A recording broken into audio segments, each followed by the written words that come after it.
Mesdames, Messieurs, bienvenue à l'émission Les Mystères de l'Infini. Aujourd'hui, nous continuons sur la voyance avec M. Normand Pinard.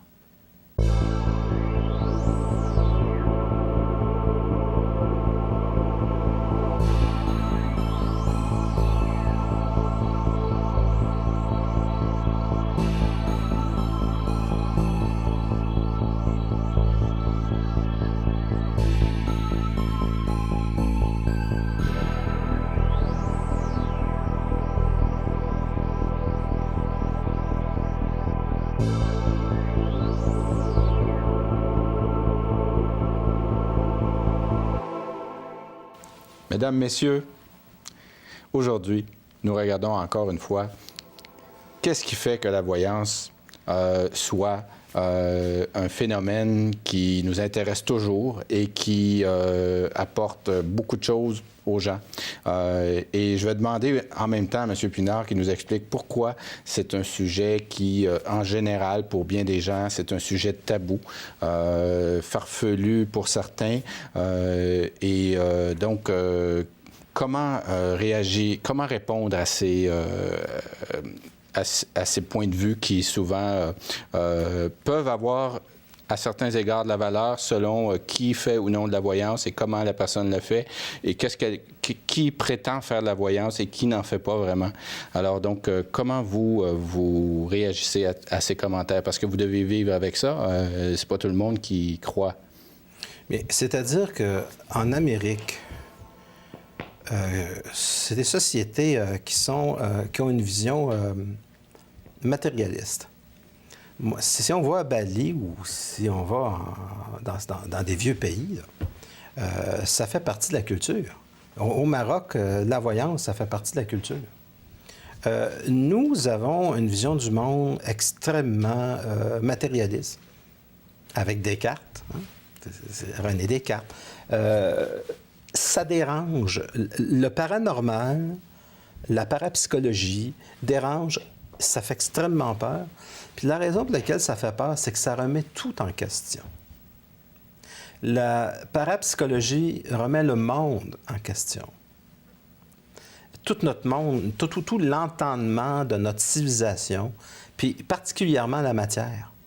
Et je me rappelle, au niveau de la physique quantique, je ne peux pas dire que j'ai fait des études en physique quantique, là, on va se comprendre. Il y a quand même le problème de la mesure. Donc, c'est quelque chose à aller voir sur YouTube, le problème de la mesure.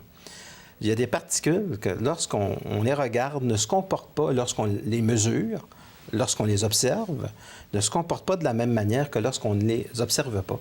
Les longueurs d'onde changent, le pattern change, le modèle change. Donc, c'est extrêmement troublant.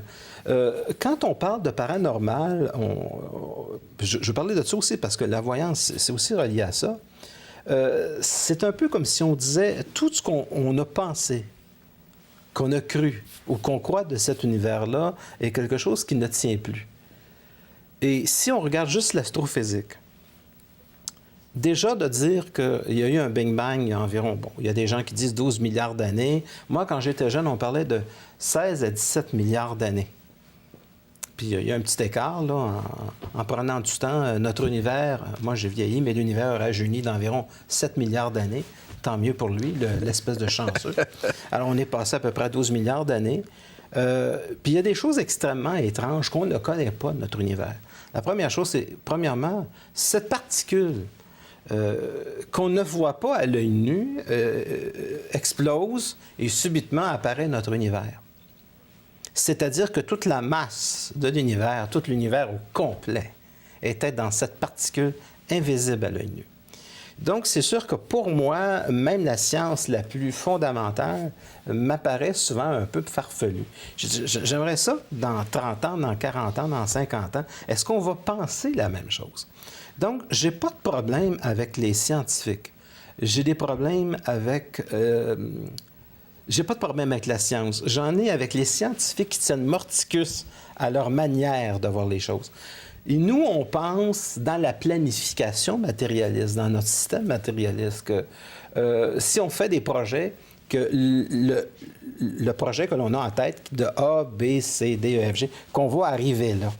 Mais il y a un paquet de facteurs, de facteurs qui nous démontrent que finalement, la réalité, on ne la connaît pas dans sa totalité. Et c'est la parapsychologie qui vient agacer un peu les scientifiques. Et c'est la raison pour laquelle, en Europe, en Amérique, c'est quelque chose avec lequel tout le monde est intéressé, mais qui demeure tabou. Parce que ça dérange. La parapsychologie, c'est quelque chose qui dérange. Mais il y a des gens... D'abord, je dirais presque tout le monde vont, à un moment donné, dans leur vie, faire des rêves prémonitoires. Moi, je connais un ami à moi qui est très sceptique, jusqu'au moment où il a commencé à faire des rêves prémonitoires. Et on parle des rêves prémonitoires qui est de plusieurs secondes. Ce n'est pas juste une impression de déjà-vu. C'est sûr que ça l'a un peu dérangé, pas dérangé au sens psychologique, mais ça dérange. Parce que je n'ai pas à convaincre les gens du paranormal. Le paranormal est dans la nature et vous le vivrez un jour. Que vous le vouliez ou pas, vous allez le vivre. Et peut-être qu'ils le vivent déjà aussi, sans en être conscients, parce qu'ils ne veulent pas voir des événements qui sont au-delà du simple hasard. Absolument. Il y a des gens qui vont établir une relation avec eux que la réalité va leur démontrer à un moment donné qu'il y a des facteurs X, Y, Z qui interviennent, qui ne devraient pas être là. Et ça s'installe dans leur vie. Ils pensent à quelqu'un qu'ils n'ont pas vu depuis 10 ans, puis ils sortent de chez eux, puis ils le rencontrent le lendemain. Ou ils reçoivent un téléphone. Donc, lorsque ça se produit plusieurs fois à l'intérieur d'un mois, ça peut être une année, mais à un moment donné, quand c'est rendu que ça se produit 5-6 fois par mois, ça commence à devenir dérangeant. Maintenant, le paranormal, c'est lorsqu'un individu commence à l'expérimenter, c'est quelque chose qu'il expérimente de plus en plus, de plus en plus. On n'a pas de contrôle sur le paranormal. Même si on veut fermer la porte, on ne peut pas réussir à fermer la porte une fois que le paranormal s'installe. Donc, évidemment, la voyance, c'est pour moi la maternelle de la parapsychologie. Comme j'ai déjà dit dans une émission, tous les hommes d'affaires ont de l'intuition. Mais de l'intuition, c'est aussi de la voyance. C'est dit poliment, c'est dit doucement, mais c'est aussi de la voyance. Quand vous parlez justement des situations de paranormal que les gens vivent, je me souviens d'une situation que nous avons vécue il n'y a pas si longtemps en préparant l'émission où nous avons été longuement à discuter sur l'ensemble des thèmes de l'émission et nous étions dans un environnement quand même tranquille et à peu près au même moment, nous avons reçu un téléphone en même temps sur nos téléphones. C'est le seul téléphone, d'ailleurs, que nous avons eu durant notre rencontre qui a duré plusieurs heures. Et tous les deux téléphones voulaient prendre un rendez-vous individuellement avec nous. Au même moment. Oui. Alors, est-ce que c'est le hasard? Bien, moi, c'est là que j'ai appris que vous avez étudié les mathématiques. Oui. Moi, j'ai dit, bien, il y a peut-être une chance, je ne sais pas, moi, sur 30, sur 40, sur 50, ça se produit. Mais finalement, vous avez fait avec des calculs mathématiques. Est-ce que vous vous souvenez du résultat auquel vous êtes arrivé? Sur les chances que ça pouvait arriver, que les téléphones arrivent en même temps, puisqu'on n'en a eu qu'un seul téléphone durant cette... Et c'était le même sujet? C'était le même sujet de deux personnes qui ne se connaissaient pas qui nous appelaient. Oui. C'était vraiment un hasard pur et qui voulaient exactement prendre un rendez-vous pour des motifs différents, chacun. Au même moment? Au même moment. Oui. Nous avons pris chacun notre cellulaire. Pour moi, ça m'apparaissait être une situation qui était peu probable. Et là, j'ai fait des calculs, un calcul, je dirais, sur papier, comme ça, pour arriver que la chance que ça puisse arriver, étant donné le temps qu'on a été ensemble, était environ de 1 sur un demi-million. Une chance sur un demi-million que les téléphones arrivent en même temps. Et c'était, pour moi, un événement de synchronicité. On en a parlé dans des émissions antérieures, mais on pourra en reparler éventuellement. Mais la métaphysique est partout. Pour moi, c'est au-delà du hasard, ce genre d'événement. Est-ce que je me trompe? C'est-à-dire que le hasard fait bien les choses. Oui. Parce que le hasard porte sa fin en soi. C'est-à-dire que la fonction du hasard est métaphysique. La fonction du hasard, c'est c'est que ce qu'il y a de plus conscient dans l'univers se manifeste à travers l'homme. On pourrait regarder la réalité à deux niveaux, complètement différents. C'est pour ça que j'aime élaborer ici et parler de théorie, plutôt que de fait. On va regarder l'aspect théorique. Pour moi, il y a deux choses de possibles dans cet univers-là. Ce que je trouve premièrement étrange, c'est le processus de venir au monde. Alors, on vient au monde, on apparaît au monde, pas immédiatement au moment de notre naissance, mais au bout de l'âge de 2 ans, 3 ans, 4 ans, on arrive, on est là. Et les autres nous transmettent beaucoup d'informations, tellement et si bien qu'on est beaucoup ce que les autres pensent. Jusqu'à l'âge de 30 ans, 40 ans, 50 ans, on est quasiment ce qu'on appelle une mémoire résiduelle du monde en nous. Donc, ça prend beaucoup de temps d'en arriver à soi-même et de se libérer de la mémoire, de l'inconscient collectif qu'on subit pendant toute notre enfance. Donc, pour moi, la liberté va jouer un rôle très important. Et l'individualité aussi va jouer un rôle très important parce que l'individualité va permettre à un individu de passer dans sa propre créativité. C'est-à-dire qu'il va créer quelque chose qui n'existe pas dans le monde avant. Pour moi, c'est ça. Pour moi, c'est ça, un gars comme Steve Jobs. Oui. C'est ce qui fait un visionnaire pour moi. Et d'ailleurs, il le dit. Si vous avez des rêves, allez jusqu'au bout. Soyez différents. Hein? Think different, c'était oui. le mot de Steve Jobs. Oui. Osez aller au bout de vous-même. Et ça veut dire, oser aller au bout de soi-même, ça veut dire aller au bout de son intuition, au bout de ce qui nous anime. J'écoutais dernièrement, il n'y a pas tellement longtemps, Jean-Marc Chaput, et c'était très clair comme message. Beaucoup de métaphysique dans son principe de pensée. Tu vas au bout de tes rêves. Oui. Mais pour aller au bout de tes rêves, il faut que tu sois toi-même. Et quand tu es toi-même, tu t'imposes dans le monde et c'est comme si tu étais un centre partout avec une circonférence inexistante. Donc, plus tu es toi-même, moins le monde peut te sembler réel. C'est de la pâte à modeler sur laquelle se modèlent nos pensées. Mais plus le monde a de l'emprise sur toi et que tu lui accordes une grande importance, plus tu es faible. Donc, la démarcation, ça, c'est une chose qui est là. C'est comme si notre monde était une sorte de holodeck dans lequel nous avions le pouvoir de changer la spatio-temporalité. Et on n'est pas loin du fameux problème de, premièrement, de cet univers-là. D'où vient-il? Vient-il de nos pensées? Comment se fait-il qu'on ne connaît pas plus de choses sur nous qu'on en connaît sur l'univers? Est-ce qu'on a un bing-bang personnel? Quand j'étais jeune, des années 70, Carl Sagan, je pense que son équation, il y avait peut-être 25 possibilités de vie extrêmement développées dans l'univers ou dans notre galaxie. J'en restais à la galaxie. Mais aujourd'hui, avec la découverte des exoplanètes, et y compris des exoplanètes d'où la vie est possible. Moi, je me rappelle, en 1980, j'avais fait une émission qui s'appelait Dossier OVNI à CKMF. Et j'avais invité René Racine. Et René Racine avait dit qu'il y avait très, très peu de probabilités. Là. Ça prenait une planète avec une certaine rotation. Ça prenait une planète avec de l'eau. Mais en ce moment, à tous les mois, on en découvre des exoplanètes. Et à tous les, je pense, les 3 mois, on découvre une exoplanète qui pourrait avoir de la vie, même avancée. Et même lorsque j'étais jeune, on me disait toujours, il n'y a pas d'eau sur la Lune, il n'y en a pas sur Mars. Et voilà qu'on découvre que sur Mars, comme sur la Lune, il peut y en avoir de l'eau. Et qu'il y en a déjà eu. Et que maintenant, ce sont des faits scientifiques. Alors que je me rappelle très bien à l'époque, c'était non, il n'y a pas d'eau sur Mars. Non, il n'y a pas d'eau sur la Lune. C'est complètement mort.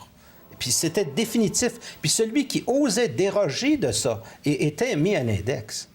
Alors, j'aime la science, mais j'aime pas les scientifiques parce que c'est borné dans le temps. Et ça prend 20 ans, 30 ans, 40 ans, un siècle pour essayer de comprendre des choses très simples. la métaphysique, la parapsychologie, c'est la science du futur. C'est ce qui va permettre à l'homme de passer à un stage supérieur dans sa qualité d'être, dans sa qualité de penser, de remettre l'univers dans lequel il vit en question. Et au lieu de placer Dieu à l'extérieur, il va le placer en lui. Permettez-moi de reparler. Ça, c'est différent de ce qu'on a connu jusqu'à maintenant. Il faudrait bien spécifier qu'il y a des scientifiques qui croient à la métaphysique et qui en tiennent compte dans le travail qu'ils effectuent d'un point de vue professionnel aussi. Oui. Ce n'est pas une limite d'être scientifique et faire de la parapsychologie et de développer ses compétences en métaphysique, n'est-ce pas? Non, mais ils ne peuvent pas en parler trop fort. On est d'accord là-dessus. On est d'accord. Moi, j'ai rencontré autour de moi, j'ai un ami qui est mathématicien. Donc, il est docteur en mathématiques. J'ai demandé, est-ce qu'il y a de la métaphysique dans les mathématiques? Puis, à ma grande surprise, il a répondu, bien sûr. Bien sûr. Il y a de la métaphysique, il y a des choses extraordinaires dans les mathématiques qui relèvent purement de la métaphysique. Et cet individu enseigne à l'université. Je nommerai pas laquelle, par respect. Mais si un jour j'ai sa permission, je vous dirai c'est qui. Et tout le monde ira assister à ses cours. Je sais qu'il donne des conférences aussi à travers le monde. Donc, oui, il y a des gens qui sont ouverts quand même, mais ce n'est pas la majorité. Et là où c'est très important, c'est peut-être que la parapsychologie, ça nous donne l'impression d'être quelque chose d'épeurant. C'est-à-dire que c'est pas permis d'être divin. C'est un interdit, ça, qu'on a appris, nous autres, dans la religion. On ne peut pas être à l'image de Dieu. On est à l'image de Dieu, mais on n'a pas le droit d'être. C'est comme si être divin, ce serait, aux yeux de la population, c'est comme de prétendre qu'on est meilleur que d'autres. Alors non, pire que ça. Oui. C'est un blasphème suprême. Oui. C'est quelque chose qui est inadmissible. C'est un blasphème, parce que c'est détrôner Dieu. C'est carrément relié au satanisme. Et finalement, le résultat, en bout de ligne, c'est qu'on projette nos angoisses sur les écrans du cinéma, où il y a environ 10 à 15 % de tous les films qui parlent de paranormal, c'est des films de possession, c'est des films de monstres, c'est des films d'entités négatives. C'est rarement positif. Est-ce que ça vous dérange quand vous voyez justement ces productions-là qui donnent peut-être pas l'image qui est la réelle métaphysique? Bien, je veux dire, c'est à l'image de la société d'aujourd'hui. Moi, je n'y peux rien si Val-de-Mort, c'est quelqu'un qui a vendu des milliards de dollars avec Harry Potter. On n'y peut rien. Je veux dire, mais moi, j'ai trouvé qu'Harry Potter, ça commençait doucement, puis ça s'est terminé vraiment dans l'horreur. À chaque fois que tu avais un épisode d'Harry Potter, ça devenait de plus en plus épeurant. Je comprends qu'il fallait en mettre, mais on peut dire qu'on avait-tu des effets spéciaux à la fin. Puis c'était comme toujours la lutte entre le bien et le mal. On dirait qu'on ne peut pas arriver à s'échapper de la dichotomie intérieure, que si quelque chose est bien, il faut absolument quelque chose de mal. Mais qu'est-ce qu'on en sait?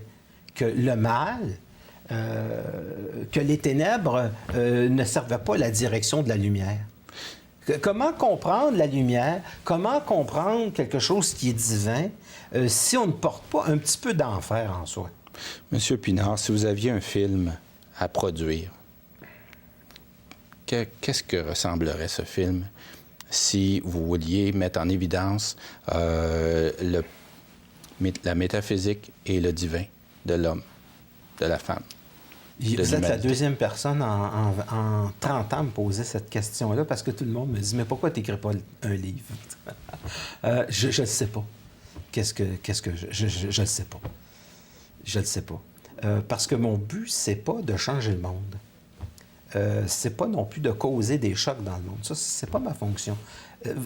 Vous allez trouver ça très étrange, mais mon but premier, c'est de m'amuser. Ça, j'ai décidé ça à 12 ans. Là. Je vais m'amuser dans cette vie-là. Et j'ai mis ça dans le centre de ma vie. Ça, pour moi, m'amuser, c'était la chose importante. Le meilleur, sans avoir toujours à faire en sorte qu'on doit payer pour de la culpabilité ou de la souffrance. J'avais décidé ça à l'âge de 12 ans. Ça, c'est la première chose que j'ai décidé à 12 ans. La deuxième chose que j'ai décidé à 12 ans, c'était un jour, je vais le dire à la télé. Ça, c'était là, sûr. La troisième chose que j'avais décidé, ça c'était à 15 ans, que la philosophie, ça allait être ma passion. Donc, de comprendre quel est le but de l'homme sur Terre, qu'est-ce qu'on est venu faire sur Terre. Et mes parents me regardaient d'une manière assez étrange en me disant, mais comment peut-il arriver à se poser des questions comme ça?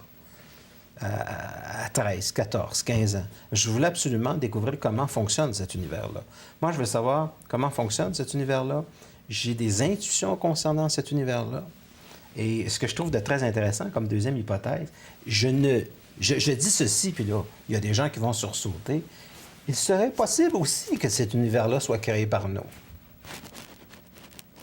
Parce que je trouve étrange, le fameux Big Bang en question, d'une particule qu'on ne voit pas et qui tout d'un coup fait apparaître là, des milliards d'étoiles. Serions-nous en train de regarder un songe? Ça, c'est une théorie, là. N'allez pas penser que je pense ça. Je m'amuse à penser ça. Moi, j'agis comme si l'univers n'existait pas, puis comme si, au fur et à mesure que je me déplaçais dans le monde, j'avais la possibilité, et nous avions tous la possibilité, de le construire. D'où vient la magie? D'accord? Parce que l'univers, en fait, c'est une chose qui apparaît avec la conscience de l'individu. Pour que l'univers puisse exister, il faut que moi, je l'observe. Parce qu'il y a des personnes qui ne savent pas qu'il y a un univers, ça c'est clair. Il y a même des gens qui ne savent pas que le Soleil, c'est une étoile. Oui. Alors, on parle à l'échelle planétaire, moi, ce que je évidemment. trouve très, très dur pour moi, c'est de voir le peu de curiosité du monde. Les gens n'ont aucune curiosité, n'ont pas le temps. Ils travaillent, ils ont des paiements à faire, tout ça. Ils n'ont pas le temps, puis ça ne les intéresse pas. D'accord? Mais leur vie ressemble souvent à leur démission devant eux-mêmes. Et c'est peut-être la raison pour laquelle il y a tellement de gens qui vivent une réalité qui est difficile. Je trouve que les gens n'ont pas de curiosité. Même pas pour l'astrophysique, même pas pour la science connue, habituelle. Là. Moi, j'ai commencé à m'intéresser à l'astrophysique, j'avais 10 ans. Et mon père m'avait fait un télescope parce que je l'achelais avec ça. Ça m'intéressait, ça c'est quoi, les étoiles et tout ça. Puis j'arrive après, finalement, 50 ans à dire, c'est peut-être un songe. Il n'est pas impossible que nous vivions dans une sorte de matrice, holodeck, oui, dans lequel nous construisons le monde collectivement et avec lequel nous, personnellement, nous intervenons dedans. Ça, c'est une théorie, ça. Oui. Mais vous n'êtes pas le premier. Pour essayer d'expliquer le paranormal, je me suis dit, qu'est-ce qui fait que dans une maison, excusez-moi, parce que sinon je vais perdre le fil. Qu'est-ce qui fait que dans une maison, quelqu'un va voir passer un fantôme? Et c'est là que je me suis rendu compte souvent que les gens qui allaient voir des maisons hantées, ils s'attendaient à voir des maisons hantées. Donc, je me suis dit, si tu t'attends à voir un phénomène, tu peux le constituer. Donc, percevoir la réalité, et je dirais non seulement percevoir la réalité, mais avoir l'intention de percevoir la réalité vient de changer le destin. Donc, ça veut dire que l'intérieur de soi, c'est quelque chose d'extrêmement puissant. Et j'ai appelé ce phénomène-là, personnellement, je l'ai appelé ce qu'on pense de nous, ce qu'on est en nous-mêmes, ce qu'on est comme sérénité, ce qu'on dégage comme sérénité qui va changer l'espace-temps, depuis tous les événements qui nous entourent, je l'ai appelé l'ambiance. Et donc, je crois que les ovnis peuvent peut-être faire partir de l'ambiance, de l'inconscient collectif. Et c'est la raison pour laquelle ce phénomène lumineux, moi, je n'ai pas de conviction nécessaire là, que ce sont des extraterrestres. Mais quels beaux objets modernes! Quels beaux objets high-tech, extraordinaires! Imaginez-vous les extraterrestres débarquant de ces merveilleux appareils. Oh, ils ont peut-être plus qu'un iPad à nous montrer. Oh, comme c'est intéressant! Oui. Moi, quand j'étais jeune, excusez-moi, vous ne parlez pas beaucoup dans cette émission-là, M. Saunier. Ça s'en vient. Je vous laisse pas de chance. Je me rappelle, quand j'étais un enfant, il y avait ce qu'on appelait un jeu qui s'appelait un S-Sketch. Oui. Puis aujourd'hui, je trouve que ça ressemble à un iPad. Oui. Comme si une chose qui était pensée, ça avait 2 boutons. Puis tu pouvais faire des dessins géométriques avec ça. Puis ça avait la même couleur qu'un iPad quand tu le fermes. Puis aujourd'hui, j'ai dit, tiens, regardons, c'est étrange. J'ai dit, ça ressemble au petit téléviseur qu'on avait quand on était enfant. Oui, c'est vrai. Sauf que c'est 25 fois plus mince. Je trouve ça étrange. On est enfant, on regarde des phénomènes, puis 50 ans après, on les voit apparaître dans la réalité, comme les fameux téléphones Motorola de Gene Roddenberry qui a fait la série Star Trek. Puis là, tu déplies ton téléphone. Puis on a eu des téléphones dépliants en 2000, 2001, 2002. C'était nos fameux Motorola. Mr. Spock, beam me up. Là, un moment donné, je m'arrête, Pierre. Je regarde ça, je me dis, écoutons, c'est quoi la plaisanterie, là? On construit le monde. Fait que là, je vais vous laisser le temps de me poser une question, puis moi de prendre une gorgée d'eau, parce que... Il nous reste 3 minutes. Mais je vais vous dire ce que je retiens de notre émission. C'est que tout ce qu'on croit vraiment, ce que les gens peuvent appeler la foi ou la croyance, quand on croit quelque chose, les chances que ça arrive viennent de se multiplier. Ça vient... j'aime beaucoup ça, ce que vous venez de dire là, parce que c'est pas osé. Ça ne veut pas dire que ça va arriver. Ça vient juste de se multiplier. Oui. Autant nos angoisses les plus profondes. Oui. Donc, autant dans le positif que dans le négatif. Oui, j'aime beaucoup ça. C'est pas osé, ça. On multiplie les chances. Donc, je ne peux pas parler de la pensée positive. Je veux simplement que les gens développent une curiosité puis qu'ils brassent ça un petit peu la matière, l'univers. Et d'ailleurs, en philosophie, la matière, il y a des philosophes qui l'ont brassé pas mal.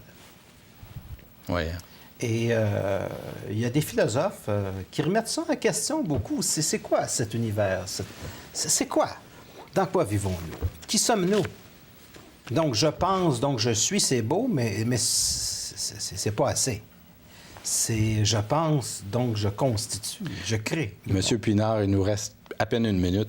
Les gens peuvent vous appeler pour une consultation ou peuvent consulter votre site Web, peuvent aller voir des soupers-conférences. À quel numéro ils peuvent vous appeler pour prendre rendez-vous? Le numéro matériel de la Terre, pour la Terre, c'est le 514-254-5919. Mais sur une autre planète, ça change. Et vous avez un site Web? J'ai un site Web pour la Terre. Oui. Oui, c'est normandpinard.com. D'accord.